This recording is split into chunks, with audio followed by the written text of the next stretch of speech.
It was a splendid morning on the island of Sodor. James was feeling very pleased with himself. His red paint gleamed in the sunshine as he sped along the line. He reached the junction just as Percy puffed in with some trucks. James was surprised to see him. What are you doing here, Percy? You should be at the next station by now. You're late. I know, sighed Percy. These trucks have been troublesome all morning. That's no excuse, Percy, snorted James. Nothing should stop us. The Fat Controller relies on us to be on time. Now, if you'll excuse me, I'll be on my way.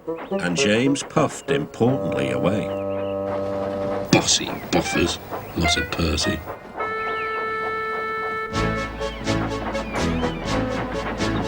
James arrived at the harbour. It was market day. The harbour yard was filled with the sweet smell of fruit from faraway lands. The fruit was delivered in big ships. James watched as strawberries, oranges, melons and bananas were carefully loaded into his trucks. Then he set off for the station on the main line.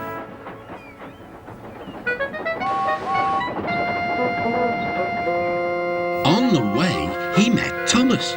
Really reliable. That's me, panted James proudly. Pity the same can't be said for Percy. Peep, peep. Goodbye. What was that about? Gasped Annie and Clarabelle. That was trouble. Trouble for James. Just wait and see. Percy was back in the yard and busy shunting. He had the trucks in good order and was making up for lost time. But the station master had bad news. What's happened? Asked Percy's driver. James's brakes have jammed. We need Percy's help right away. Percy quickly set off to the rescue.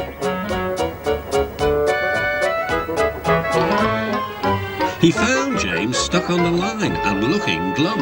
Percy couldn't help laughing. Got yourself in a jam, eh, James? What you might call a sticky situation. Be quiet, said James. It's not funny having jam brakes. And not very reliable either, teased Percy. I am surprised you let it happen, James. Nothing should stop us engines.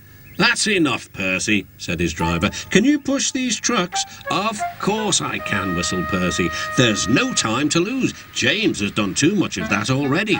James angrily hissed steam as Percy was coupled to the trucks. Off we go, said Percy. I'll have to go fast to get there in time. These big engines are so unreliable. Be careful, Percy, called his driver, but Percy was in a hurry.